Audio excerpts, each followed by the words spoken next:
이 모세는 애굽 노예 시대 때 태어난 인물입니다. 이 바로 왕이 이스라엘 백성을 노예로 삼고 고역을 시키고, 그런데도 이스라엘 백성이 점점 숫자가 늘어나는 거예요. 그래서 바로 왕이 이제 이 위기의식을 느끼고, 이러다가 이 이스라엘 민족이 숫자가 많아지면 이런 반역이나 쿠데타를 일으킬 수도 있겠다. 그래서 이제 히브리 산파들을 명령해서 저 히브리인 중에 여자아이가 태어나면 살려주고, 만약 남자아기가 태어나면 나일강에 빠뜨려서 죽여라, 이렇게 명령을 내린 것입니다. 근데 그때 이제 모세가 이제 태어나게 된 것입니다. 근데 성경에 보면 하나님께서 그 산파에게 은혜를 입혔다, 이렇게 말하죠. 그래서 이제 모세를 살려준 것이죠. 하나님의 계획이 있었던 것입니다. 성경에 보니까 그 모세는 아름다운 아이였더라. 그 말은 하나님의 계획이 있었던 자녀예요. 석 달을 키우는데 이제 그 어머니 요게벳이 발각될 것 같기 때문에 이제 그 모세를 하나님의 절대 주권에 맡기고 이 갈대 상자에 역청으로 발라서 이제 나일강에 그 모세를 띄우게 됩니다. 하나님의 절대 주권 속에 이제 맡기면서 이 아이가 하나님의 계획을 이룰 자녀라면 하나님이 살려둘 것이고, 아니라면 하나님 불러갈 것이고, 하나님의 절대 주권에 이 아이를 맡기고, 이제 그 누이로 하여금 그 갈대 상자가 떠내려가는 광경을 이렇게 지켜보게 한 것이죠. 근데 그 타이밍에 맞춰서 이 바로왕의 딸인 그 공주가 시녀들을 데리고 이제 나일강 강변에서 이렇게 목욕을 하러 나왔는데, 이 시녀 눈에는 이 갈대 상자가 보이지 않는데 이 공주의 눈에 그게 보인 거예요. 그래서 시녀들에게 시켜서 그 갈대 상자를 가져와라. 그리고 이 뚜껑을 열어보니까 거기에 아기가 있는 것입니다. 그 보재기를 이 히브리인들이 쓰는 그 보재기를 쌌기 때문에 그 공주는 이 아기가 바로 히브리인이라는 것을 깨닫게 되죠. 그래서 이제 그 아기를 자기의 이제 아들로, 양자로 삼게 된 것입니다. 그때 이제 그 누이가 가서 이 아이를 키우려면 젖이 필요하지 않겠냐. 내가 잘 알고 있는 분이 있는데 이분을 유모로 써서 이 아이를 맡아서 젖을 먹이도록 해라. 그 어머니가 누구겠어요? 그 유모가 바로 모세의 어머니죠. 그래서 이제 모세 어머니 요게벳이 그 모세를 집으로 데려와서 이제 키우게 됩니다. 젖을 먹이면서 그 모세를 키우는데, 그때 당시 풍습에 보면은 어린 아이들이 거의 7살, 8살 때까지 젖을 먹었다고 합니다. 지금이야 뭐 3살, 4살이면, 3살이면 떼잖아요. 2살, 3살. 근데, 그 충분히 그렇게 젖을 먹였던 거예요. 보통 아이들이 빠르면 3살, 그리고 4살 때 말귀를 알아듣거든요. 그래서 그 어머니 요게벳이 이제 8살, 7살, 8살 되면 그 모세를 이제 공주에게 데려다 줘야 되거든요. 그러면, 뭐, 짧게는 뭐 3, 4년, 뭐 길게는 5년. 이 아이에게 집중적으로 모세에게 언약을 심은 거예요. 언약을 각인시킨 것입니다. 어릴 때 뭐가 들어가서 각인되느냐가 모든 걸 좌우하는 것입니다. 짧은 3년, 5년 기간 동안 언약을 각인시킨 것입니다.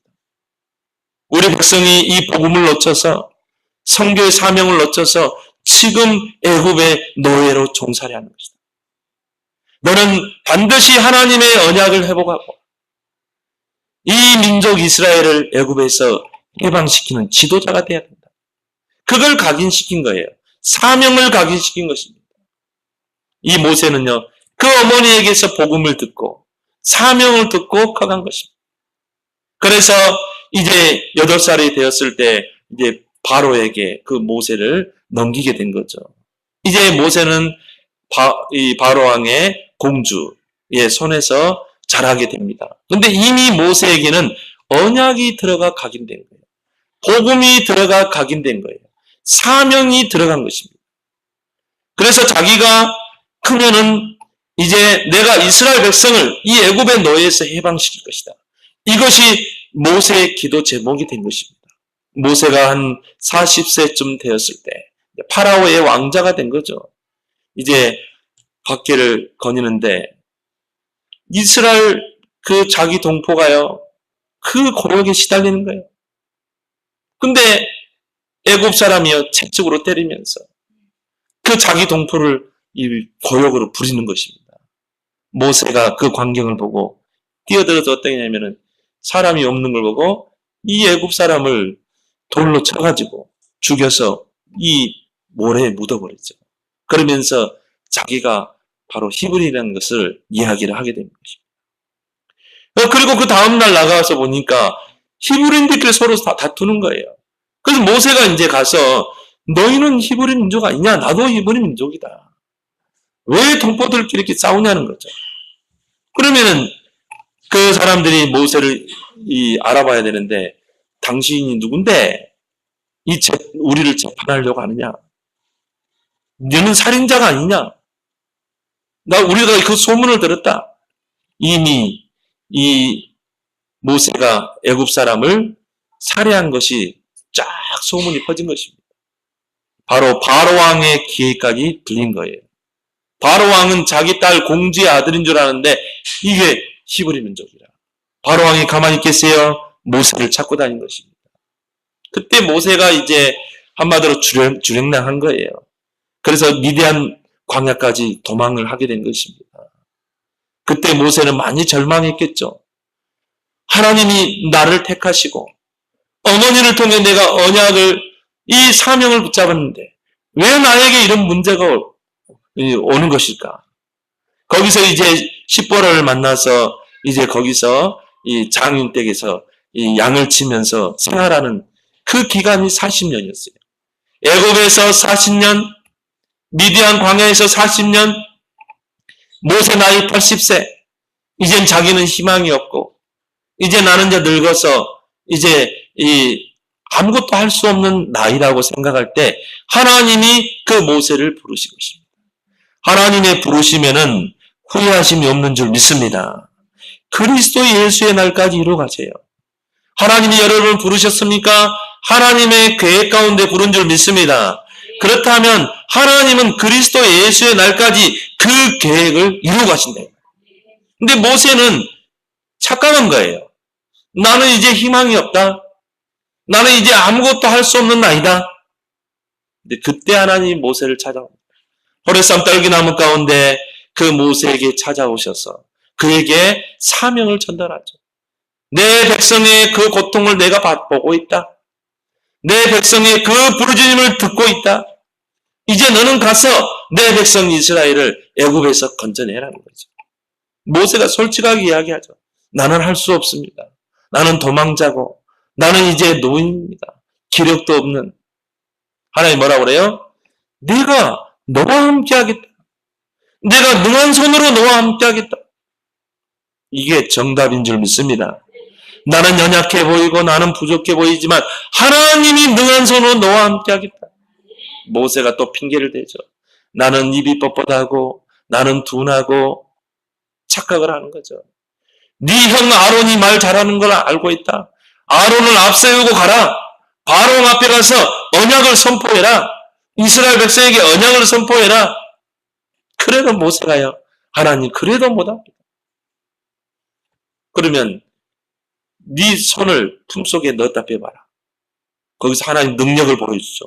손에 문둥병이 탁 발해있는 거예요. 그 손을 다시 품에 넣었다 빼봐라. 손이 깨끗하게 치유된 것입니다. 나는 전능자 여호와다. 나는 스스로 있는 자다. 그 스스로 있는 자가 너와 함께 할 것이다. 그래도 모세가 안 믿는 거 있죠. 그러면 네 몸 지탱하는 그 지팡이를 땅에 던지라는 거예요. 그 지팡이가 뭐로 변했어요? 뱀으로 변하잖아요. 그 뱀꼬리를 잡으라. 그게 지팡이 되잖아요. 그때서야 모세가 하나님의 능력을 체험한 것입니다. 여러분이 지금 어려운 가운데 있습니까? 낙심한 가운데 있습니까?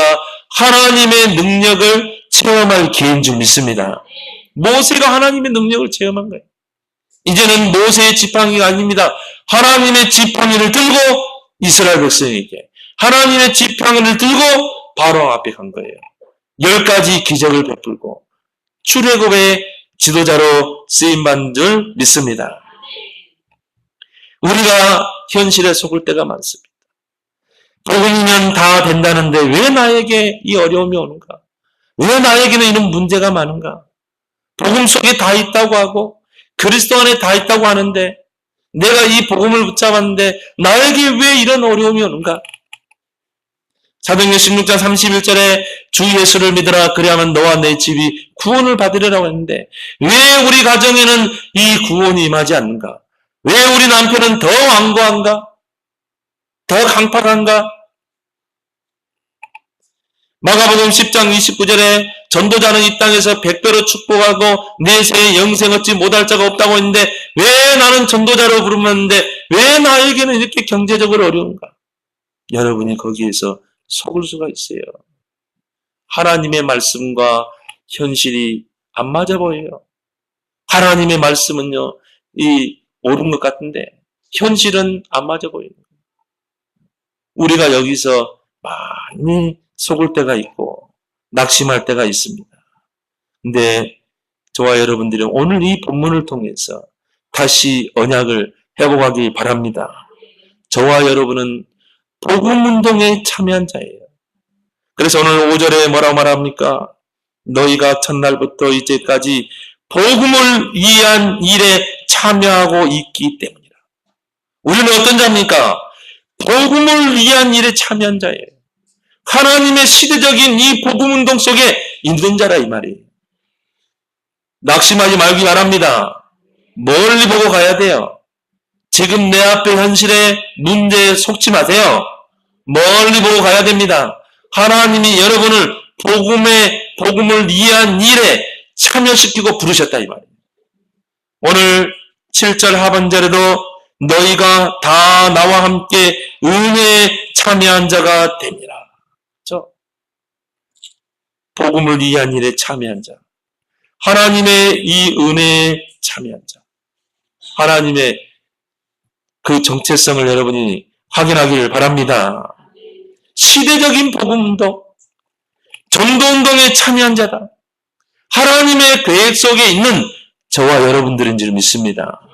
그 가운데 여러분을 부르시고 그 가운데 참여하겠다니까요. 이 전도자의 대열 속에 여러분을 불러서 참여하게 한 거예요. 1517년에 루터가 종교개혁의 불씨를 지폈습니다. 핍박 속에서도 로마를 복음화했던 이 초대교회가 중세 교회를 거치는 동안에 완전히 복음이 사라져버려요. 완전히 세속화되어 버린 거죠. 세속주의가 교회로 들어왔다니까요. 그래서 성경을 왜곡하고 교황의 권위는 하늘을 찌를 듯하고 가사노의 굴욕이라고 있습니다. 황제가 교황 앞에 무릎을 꿇었다니까요. 황제가 교황을 만나러 왔는데 3일 동안 안 만나준 거예요. 그 눈이 오는 겨울에요. 밖에서 황제가 무릎을 꿇고 교황을 만나보려고. 그게 카노사의 이 굴욕 아닙니까? 교황이 하늘 찌르듯이 높은 거예요. 여러분이 교황을 보고 파파라고 그러잖아요. 파파가 누굽니까? 아버지거든요. 이게 교황이 하나님이라. 하나님 아버지라. 완전히 교황의 권위가요. 하늘을 찌를 듯하고. 절대 권력을 손에 쥐고. 한 나라를 무너뜨리기도 하고. 그러니까 교황의 손을 거치지 않은 왕도 못해. 왕도 폐인시킬 수 있어. 완전히 교회가 타락한 거죠. 변질된 것입니다. 사제들은 서로 교회를 키우는 데만 혈안이 돼가지고요. 서로 경쟁을 하고 어떻게 하면 크고 화려하게 지을 것인가. 그래서 이 뭡니까? 이 비리석으로 이 막 치장을 하고 그래서 서로 경쟁하는 거예요. 거기서 뭘 팔았습니까? 면죄부를 판 거잖아요. 성경을 왜곡시키고 면죄부를 받았다니까요. 구원을 돈을 주고 사는 거예요. 완전히 변질될 대로 변질된 것입니다. 영혼 구원에는 전혀 관심이 없는 거예요. 이때 하나님이 루터를 세운 것입니다. 루터를 통해 종교 개혁을 일으킨 겁니다. 그 종교 개혁의 5가지 모토가 있습니다. 첫 번째 뭡니까? 오직 성경으로 돌아가자. 두 번째가 뭐예요? 오직 믿음으로만 구원받는다. 행위로 구원받는 게 아니라 오직 그리스도를 믿음으로 구원. 세 번째가 뭡니까? 오직 은혜로. 하나님의 은혜가 임해야 구원받는 것이다. 네 번째가 뭡니까? 오직 그리스도만 구원자. 가톨릭은요, 다른 길이 있다고 그래요. 내 행위로도 구원받을 수 있다고 그래요. 오직 그리스도만 유일한 구원자. 마지막이 뭡니까? 오직 하나님께만 영광. 저 교황이 모든 영광을 다 뺏는 게 아니라 오직 하나님께만 영광. 이 5가지 모토와 슬로건을 가지고 종교개혁을 불씨를 지핀 거예요. 그래서 개혁이란 말이 리폼이라 그러죠. 리폼 뭡니까? 원래의 것을 회복하는 거예요. 원래 성경에 있는 것, 초대교회의 그 순수한 복음, 그 원래의 것을 회복하자. 이미 변질된 그거를 버리고 원래의 것을 회복하자. 성경으로 돌아가자는 거예요. 그래서 루터가 성경을, 라틴어 성경을 독일어로 번역해가지고 전역에 다 뿌려버리잖아요. 그 평민들이요, 그 성경을 읽는데요, 완전히 캐톨릭이, 루터가 95개죠. 캐톨릭의 성경과 다른 것을 95개를 썼다니까요. 더 할 겁니다. 그때 평민들이 일어난 거예요.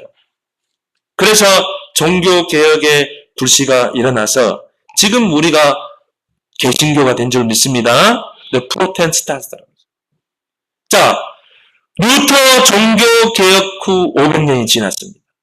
작년이 바로 500년 되는 해죠. 그러면 지금 한국과 세계 교회의 현실은 어떻습니까? 여러분 잘 알잖아요. 통합 종교운동으로 가고 있습니다. 예수 밖에도 구원이 있다고 말합니다. 교회 밖에도 구원이 있다고 말합니다. 그러면 이름을 예수로 지어야 돼요. 석가도 예수로 이름을 바꿔야 돼요. 곤자도 이름을 예수로 바꿔야 돼요. 왜? 예수란 그 이름의 뜻이 구원자거든요. 저희 백성을 죄에서 구원할 자, 이게 예수란 뜻이거든요. 그러면 자, 석가도 공자도 소크라테스도 마호메도 다 구원자, 이 구원의 길이 있다면 이름부터 바꿔야 돼. 그리고 그들은 십자가 져야 돼.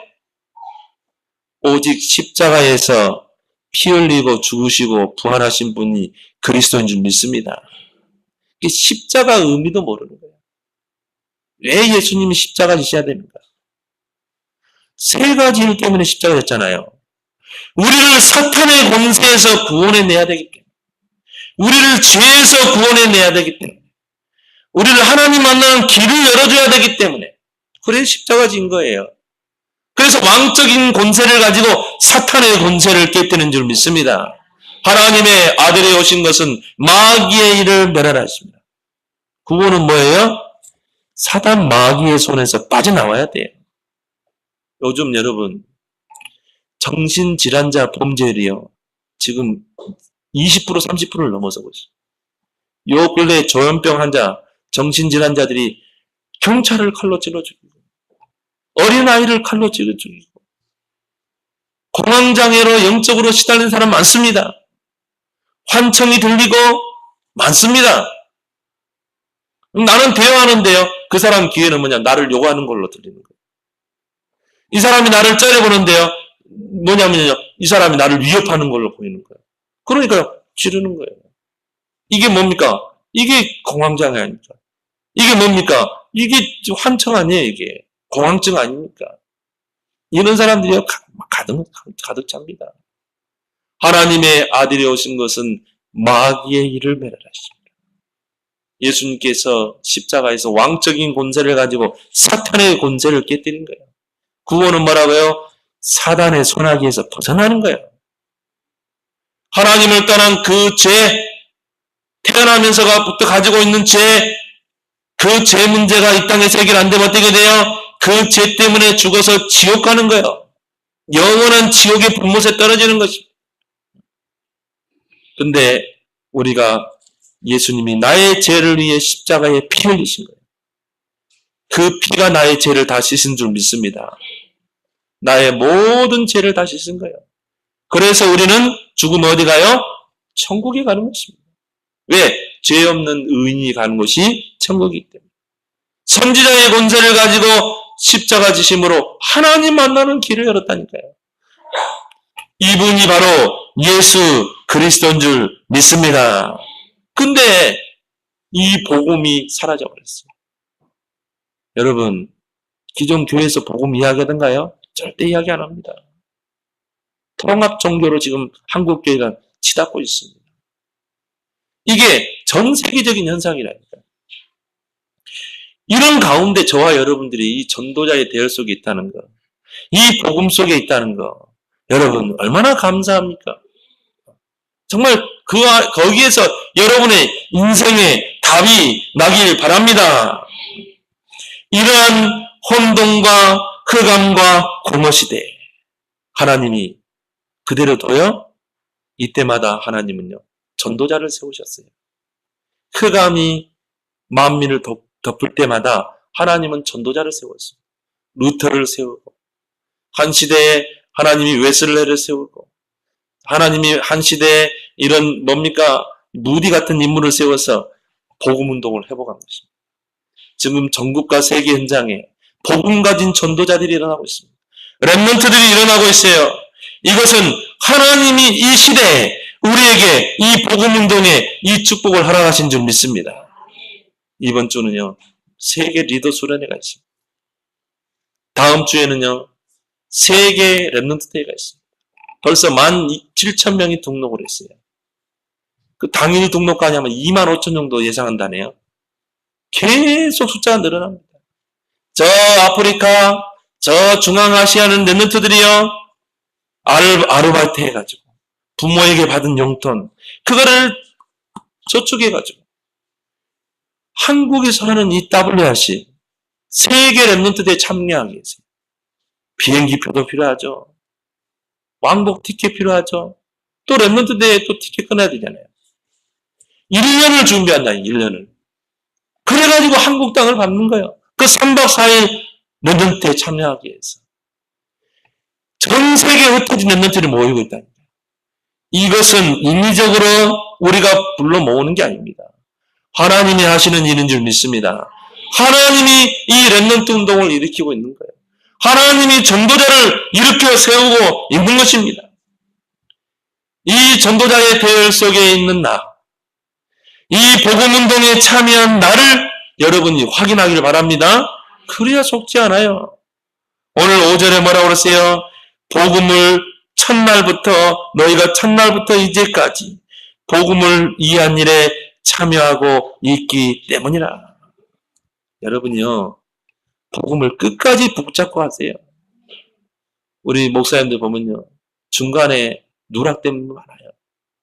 중간에 떨어나간 분 많아요.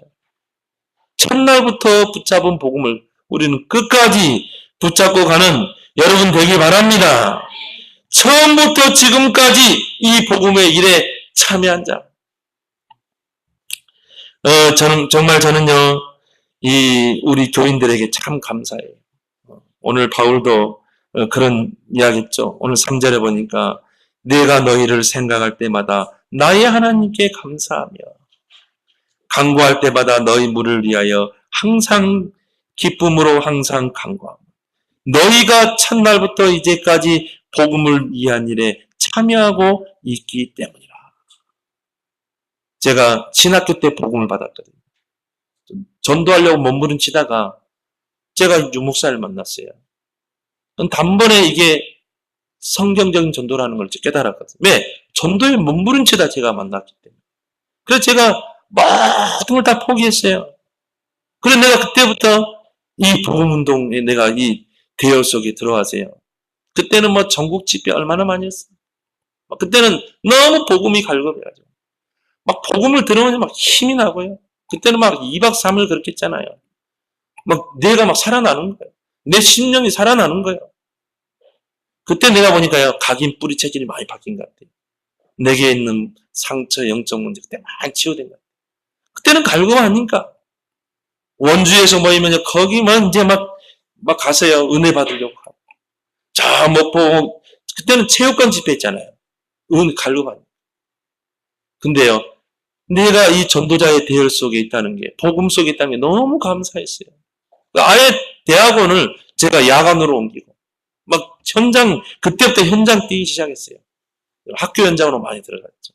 그 랩런트를 살리고, 정말 학생들 만나서 복음 전하고, 제자 키우고. 그 제가 개척을 했잖아요. 개척을 하면서 제가 붙잡은 성경 구절이 사도행전 5장 40절. 저희가 날마다 성전에 있든지 집에 있든지 예수가 그리스도이심을 가르치고 전도하기를 그치지 아니하니라. 그렇다.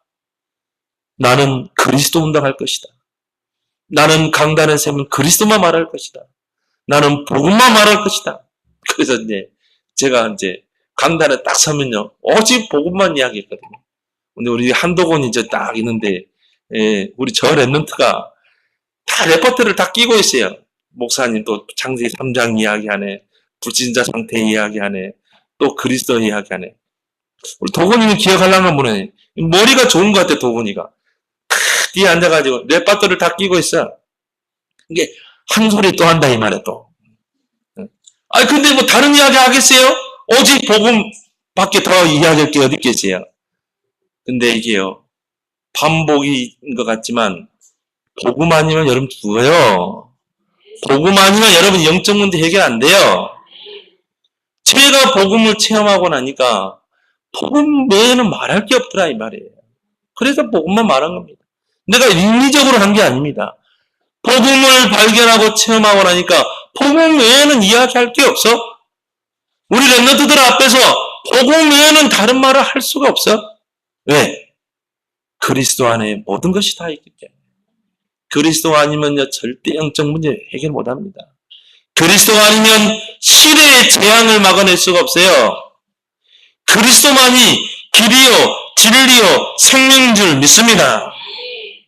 근데 그때 정말 개척할 때 그때부터 이 복음에 참여하고 여기 참 우리 성도들 보면요, 참 너무 감사한 거 있죠. 이 부족한 목사 밑에서 정말 지금까지 첫날부터 지금까지 정말 복음을 위한 일에 참여. 정말 우리 성도들을 생각할 때요, 이 바울의 고백처럼요, 정말 감사한 거 있죠. 네. 인간적으로 보면은 진짜 더 훌륭한 목사들이 많을 텐데 이 부족한 목사 밑에서 정말 복음 운동하겠다고. 나는요, 참 여러분을 생각할 때마다 바울의 고백처럼 간구할 때마다 너희를 위하여 기쁨으로 항상 간구하며 너희가 첫날부터 이제까지 복음을 위한 일에 참여하고 있기 때문이라. 7절에 뭐라고 그러세요? 내가 너희 무리를 위하여 이와 같이 생각하는 것이 마땅하니 이는 너희가 내 마음에 있으며 나의 매임과 복음을 변명함과 확정함에 너희가 다 나와 함께 은혜에 참여한 자가 됩니다. 그렇죠? 정말 어쩔 때는 부족한 목사이기도 하고 인격적으로도 참 훌륭하지 못한 목사인데도 이 복음이 소통되니까요. 여러분 다른 걸로 소통하지 마세요. 복음으로 소통하면 돼요. 복음의 가슴으로 소통하면 다 하나 될 줄 믿습니다. 근데 우리는 자꾸 인간적인 면을 보는 거예요. 근데 복음으로 소통하면 함께 갈 수 있는 거예요. 끝까지 갈 수 있는 줄 믿습니다. 첫날부터 지금까지. 복음으로 가게 되면 요단도 갈라지게 돼 있어요. 하나님의 역사가 초대교회처럼 일어날 줄 믿습니다. 그래서 6절에 뭐라고 나왔어요? 너희 안에서 착한 일을 시작하신 이가 그리스도 예수의 날까지 이루어질 줄 우리가 확신하노라. 여러분이 복음을 딱 처음에 붙잡은 그때부터 하나님의 시간표는 움직이고 있는 거예요. 너희 속에서 우리 안에서 하나님이 이 착한 일을 시작하고 계시는 줄 믿습니다. 지금도 시작하고 계세요. 언제까지 이 일을 이루십니까? 그리스도의 예수의 날까지. 그 속에 여러분이 참여하고 있다. 여러분 얼마나 감사합니까? 그 부분에 뭘 가져야 돼요? 확신을 가지기 바랍니다. 그 부분에 자부심과 자긍심과 자존감이 있어야 돼요. 우리는 이 시간표 속에 있는 자입니다. 우리는 이 세계복음화의 그 계획 속에 있는 것입니다. 그렇다면 현실에 속지 말고 멀리 보고 가라. 하나님이 우리 안에서 하나님의 계획을 시작하셨다면 반드시 나를 부르신 하나님의 계획을 이룰 것이다. 그러면서 여러분요, 뭐만 찾아내면 돼요? 하나님이 만드신 나만 찾으면 돼요. 하나님이 내게 주신 나의 것 찾아내면 돼요. 그리고 여러분이 영적 서밋으로 가는 것입니다. 그러면 그리스도의 예수의 날까지 이루어 가실 줄 믿습니다. 두 번째로 뭡니까? 그렇다면 우리가 이 하나님의 계획 속에 참여하고 그 계획 속에 있고 그 계획이 우리 안에서 지금 시작되고 있다면 여러분이 현실만 속지 않으면 돼요. 현실은 뭡니까? 과정인 줄 믿습니다. 언약이 이루어지는 과정이다. 언약의 여정이다. 여러분 어떤 의미에서 과정이 더 중요할 수 있어요. 과정 그 자체가 응답일 수가 있어요. 우리 현실에 보면요, 뭔가 큰 응답이 없을 수도 있고요. 우리 현실이 여전히 어렵고 요셉처럼 막 노예라는 환경, 감옥이라는 환경, 다윗처럼 막 쫓겨다니고 도망다니고, 근데 이걸 못 보게 되면 어떻게 돼요? 낙심할 수 있죠. 왜 내가 하나님께 큰 비전을 붙잡은 나에게 왜 노예라는 이 현실이 내게, 내 감옥이라는 현실이 내게 오는가? 낙심할 수 있습니다. 절망할 수 있습니다. 그렇지만 그 과정이 하나님의 계획을 이루는 응답 자체인 줄 믿습니다. 요셉이 노예로 안 갔으면 어떨 뻔했어요? 보디발의 집에 안 갔으면 어떻게 할 뻔했냐 이 말이에요. 노예로 갔기 때문에 바로왕 앞에 간 줄 믿습니다. 감옥에 갔기 때문에 바로왕 앞에 간 거예요. 어떻게 보면 우리의 과정 자체가 응답인 거예요. 근데 우리는요, 현실에 다 속아버린 거예요. 문제, 어려움, 위기 앞에 다 속는 것입니다. 근시안적인 눈, 멀리 보지 못하고 내 가까운 현실의 그 어려움 때문에 낙심하고 좌절하고 엘리야처럼 로덴나무 밑에서 이제 넉넉하오니 나를 불러가십시오. 완전 자포자기하는 거예요. 여러분이 거기에 속지 말기 바랍니다. 출애굽한 이스라엘 백성들, 저 가나안 땅을 가는 이스라엘 백성들, 그렇죠? 멀리 보고 가는 이스라엘 백성. 근데 이 광야길에서 다 속아버린 거죠. 그 광야라는 그 환경 앞에서 하나님을 원망하고 불평하고 하나님을 시험하고 그 과정 자체가 응답인데 그 광야길은 뭡니까? 하나님의 능력을 체험할 기회예요. 그 광야길은 나의 오래된 각인 뿌리 체질을 바꾸는 시간표예요. 그 광야는 내가 빠져있는 그 함정에서 빠져나오고 내 안에 있는 그 틀과 올무를 깨뜨리는 과정이에요. 그래서 광야를 허락하시는데, 그래서 우리에게 적당한 문제도 주고 어려움도 주는데, 그래 누구만 바라보라고? 오직 하나님만 바라보라. 근데 우리가 이 광야의 현실, 그 현실 과정에 다 속아버리는 것입니다. 여러분 빨리 갱신하기 바랍니다.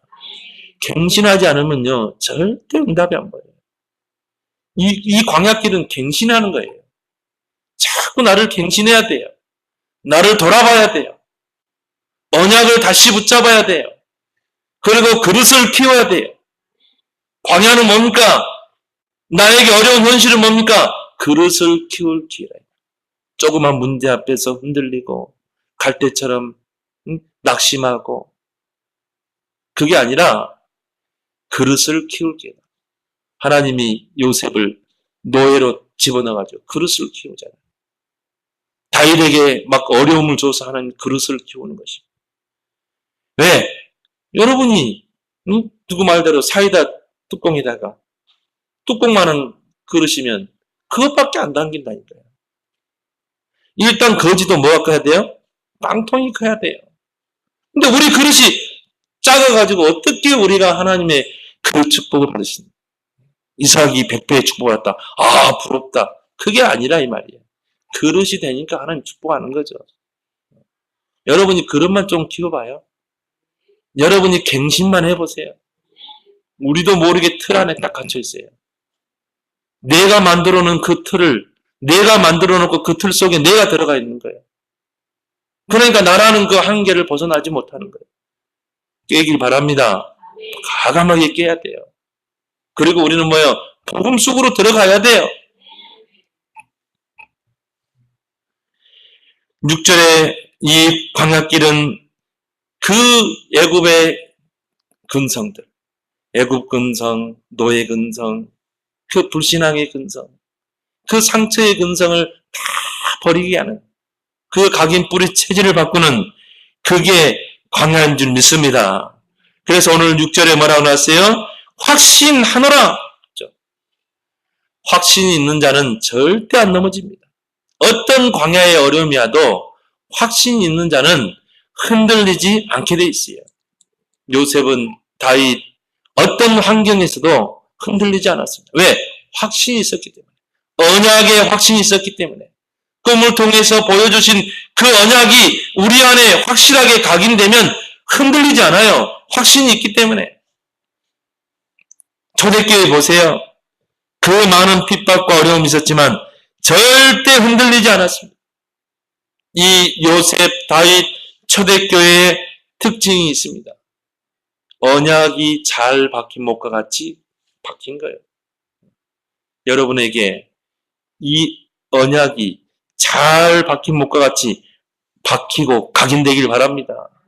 초대교회는요, 모든 성도가 그리스도, 하나님 나라, 성령. 이 언약이요, 잘 박힌 목과 같이 각인되고 뿌리내리고 박혔다니까요. 하나님이 전도자인 우리에게 평생의 언약을 주셨습니다. 뭡니까? 오직 그리스도, 오직 하나님 나라, 오직 성령. 여러분이 오직 그리스도가 아니면 삶 저주를 이길 수 없어요. 어떤 저주입니까? 죄, 지옥, 사단. 절대 못 이깁니다. 그래서 오직 그리스도. 오직 하나님 나라. 우리에게 하나님 나라가 임했는 줄 믿습니다. 신앙생활은 뭐예요? 하나님 나라의 배경을 누리는 것입니다. 여러분이 기도하는 곳에 하나님의 나라가 임하면 흑암이 무너진다니까요. 그래서 마태복음 12장 28절 29절에 내가 하나님의 성령을 힘입어 귀신을 쫓아내는 것이면 하나님의 나라가 임하였느니라. 정말 하나님 나라의 배경을 누리는 자는 가는 곳마다 흑암이 무너지게 돼 있어요. 가는 곳마다 하나님의 나라가 임할 줄 믿습니다. 하나님의 방법인 오직 성령. 우리는 연약합니다. 우리는 부족합니다. 그래서 우리에게 성령을 보내신 거예요. 로마서 8장 26절에 성령은 우리의 연약함을 도우신다고 그랬어요. 우리는 연약합니다. 부족합니다. 한계를 만날 때가 있습니다. 그래서 보혜사 성령을 보내신 것입니다. 여러분이 기도하면 성령은 우리의 연약함을 도우셔요. 이 새 언약이 잘 박힌 목과 같이 우리에게 각인되고 박혀야 한다. 전도서 12장 11절에 뭡니까? 잘 박힌 목과 같이 하나님의 말씀이 우리에게 어떻게 해요? 언약이 잘 박힌 목과 같이 박혀야 돼요. 그러면 이사야 22장 23절 24절에 그 위에 뭐가 걸립니까? 하나님의 영광이 걸릴 줄 믿습니다. 모든 게 다 걸려요. 그 위에 유리성의 응답, 서밋의 응답 다 걸리게 돼요. 우리 랩런트들이 그래야 돼요. 우리 랩런트들이 어릴 때 지금 랩런트 시기 얼마나 좋은 기회입니까? 언약이 잘 박힌 못과 같이 박히고 각인돼야 돼요. 그래서 그 위에 하나님의 모든 축복이 영광이 다 걸리게 될 줄 믿습니다. 대충 박히면 어떻게 됩니까? 대충 박히면 문제 오고 어려움 오고 위기 오면 다 무너져 버립니다. 그래서요, 어릴 때 교회 잘 다니는 애들이요, 대학 들어가면 교회 떠나죠. 왜 그렇습니까? 대충 박힌 거예요. 이 그리스도의 복음이 잘 박힌 못과 같이 박혀야 되는데 대충 박혀버린 거예요. 근데 요셉, 다윗, 사무엘을 왜 이야기합니까? 어릴 때 확실하게 박힌 거예요. 그러니까 요셉은요, 오히려 문제 앞에서요, 형통한 축복을 누렸잖아요. 누구 말대로 다윗은 자신에게 오는 어려움을 오락으로 즐긴 거예요. 그 정도 돼야 돼요. 흔들리지 않습니다. 왜? 언약이 잘 박힌 못과 같이 박히고 각인됐기 때문에. 그래서 옛날에 시골집에 보면 다 흙벽이잖아요. 그 흙벽에다가 이제 못을 박아가지고요. 옛날에는 농이 없으니까 거기다가 막 옷 같은 거 다 걸었어요. 그러면 나중에요, 이게 견디지 못해 이게 무너져 버리잖아요. 그러면 그 옷들이 탁 흘러내리고 밥 먹다가 막 옷 내리고 막 다 그랬어요. 왜? 흙벽에다 못을 박으니 어떻게 되겠어요? 현실 문제의 무게를 견디지 못해서 넘어지는 사람이 얼마나 많습니까? 이 언약이 우리 안에 잘 박힌 못과 같이 박히고 각인되었는데 대충 박혀가지고 경제 문제, 자녀 문제, 남편 문제, 여러 가지 현실의 문제, 어려움 부딪히면요, 그 문제를 집행하지를 못하는 거예요. 그래가지고 낙심하고 절망 가운데 있고 넘어지고 무너지는 인생이 얼마나 많냐 이 말이에요. 그 무게를 견뎌내지 못하는 것입니다. 언약을 각인시키길 바랍니다. 우리 렘넌트들에게 다른 거를 각인시키면 안 돼요. 언약을 잘 박힌 못과 같이 각인시켜야 돼요. 이 삶 언약이 우리 심령에 잘 박힐 때 그 위에 62가지 이 삶이 걸리게 될 줄 믿습니다. 21가지 본질로 다 응답을 찾아내고 5가지 힘으로 오력을 찾아내고 7가지를 가지고 나의 것 다 찾아내고 그거 가지고 유리성의 응답을 찾아내고 9가지 가지고 모든 사람을 살리고 세우고 치유하여 세우고 우리에게 주신 성공의 비밀 20가지. 이게요, 잘 박힌 그 언약의 못 위에 걸린다니까요. 62가지 속에 유일성의 응답이 있는 줄 믿습니다. 서밋의 응답이 있다니까요. 그 62가지 응답의 증이 되기를 예수 그리스도로 축원합니다. 현실에 속지 말고 그 현실 속에, 그 문제 속에, 위기 속에 하나님의 숨겨진 계획과 응답을 찾아 누리는 여러분 되길 바랍니다. 조금만 갱신하면 돼요. 조금만 그릇을 키우면 돼요. 광야는 뭐다? 갱신하는 곳이다. 광야는 뭐다? 그릇을 준비하는 것이다. 그러면 세 번째 뭡니까? 여러분이 이 현실의 광야에서 흐름을 따라가는 여러분 되길 바랍니다. 신앙생활 잘하는 거는요, 열심히 하는 게 아닙니다. 흐름을 잘 따라가는 거예요. 하나님의 그 흐름을 잘 따라가는 거예요. 멀리 보고 가는 우리가 가장 여유 있게 가는 비밀이 뭡니까? 흐름을 타고 가는 거예요.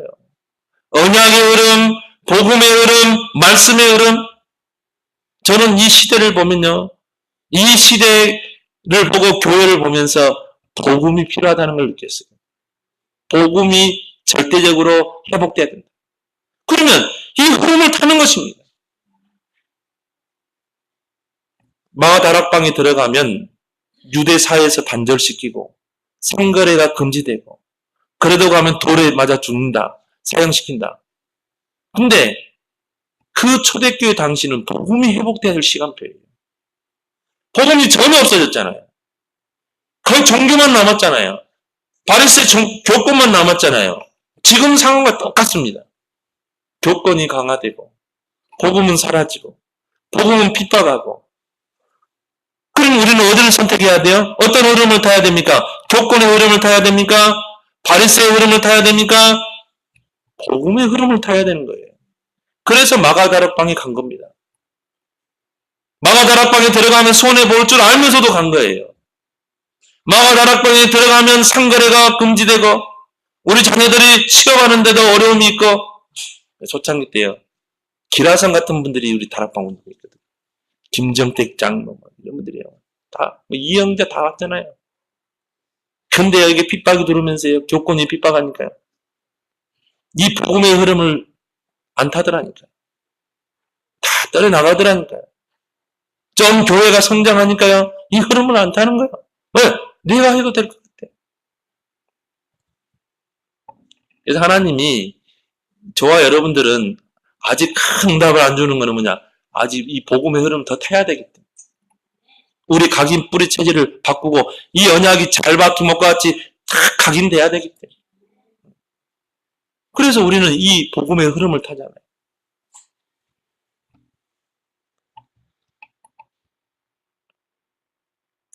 그래서 이 광야길 가는 동안에 하나님이 이스라엘 백성에게 언약궤를 따라가라는 거예요. 그래서 언약궤를 따라가면 광야길이 쉽고 여유 있어요. 왜? 언약이 멈추면 멈추고 언약이 가면 가고 언약이 요단으로 가면 내 생각 내려놓고 가면 돼요. 근데 언약의 흐름을 놓쳐버리면 어떻게 됩니까? 광야길에서 헤매야 돼요. 고생해야 돼요. 근데 언약의 흐름을 타고 가면 광야길이 쉽고 여유 있는 줄 믿습니다. 언약궤가 안 가면 돼. 언약궤가 가면 되고 얼마나 신앙생활이 쉽습니까? 이 언약의 흐름만 따라가면 되는 거예요. 최고 안전한 보장이 뭡니까? 언약궤를 따라가라. 가장 온리시되는 방법이 뭡니까? 언약궤 따라가라. 전 이스라엘 백성이 여호수아와 함께 이 언약궤를 따라갔잖아요. 내 생각을 내려놓고 요단으로 향해 갔다니까요.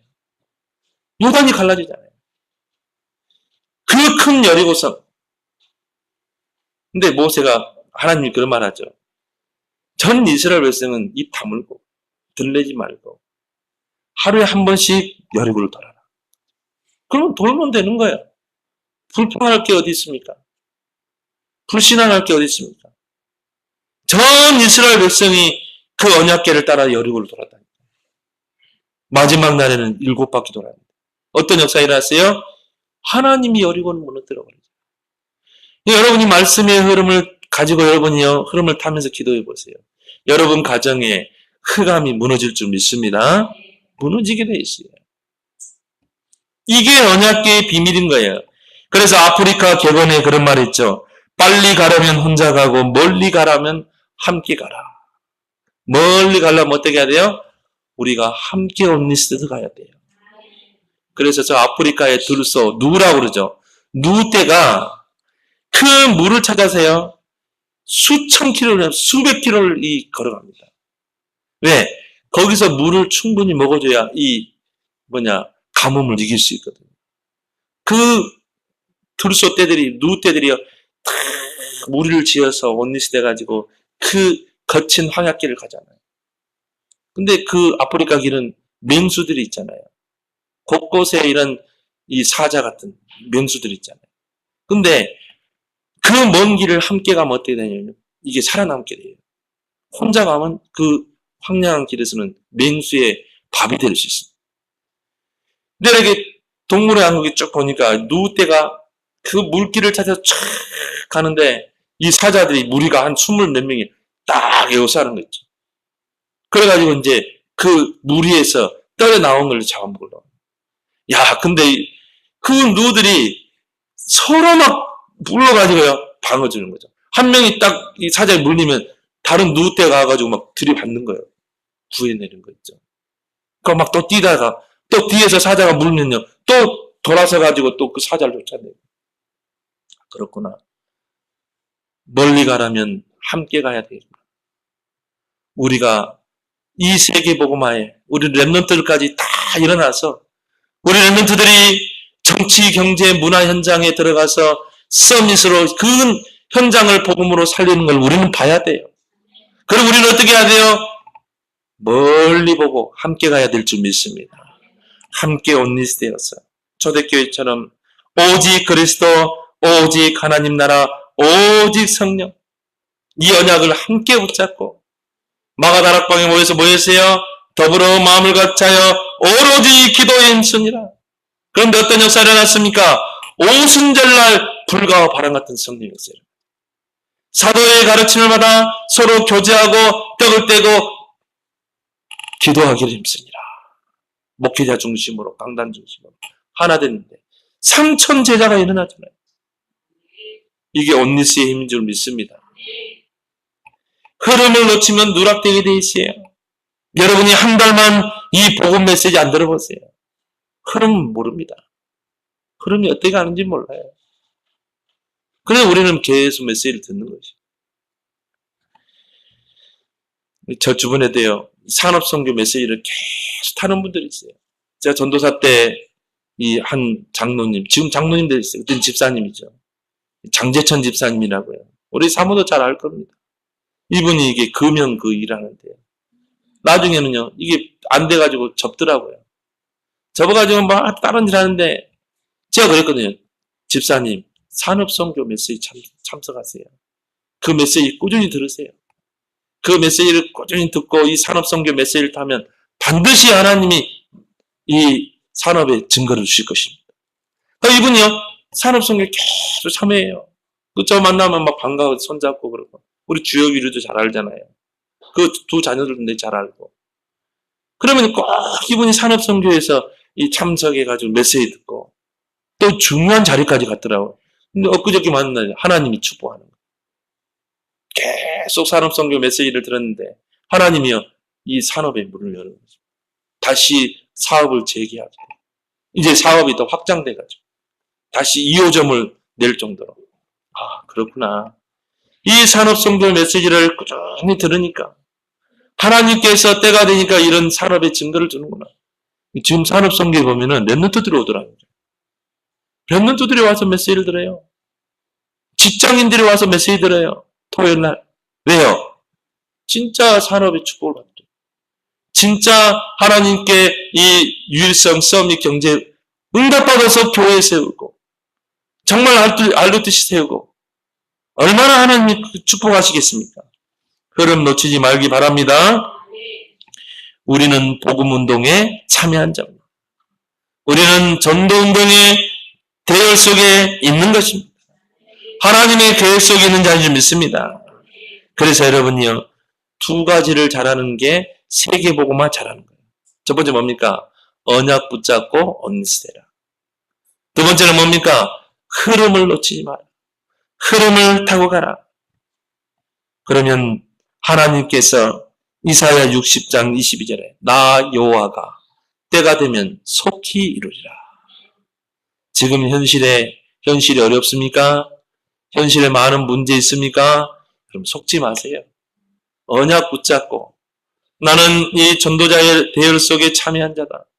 이 자부심을 가지고 여러분이 정말 이 흐름 따라가서 여러분 현실 앞에 요단이 갈라지고 여리고가 무너지고 가나안을 정복하는 이런 축복의 증인 되기를 예수 그리스도로 축원합니다.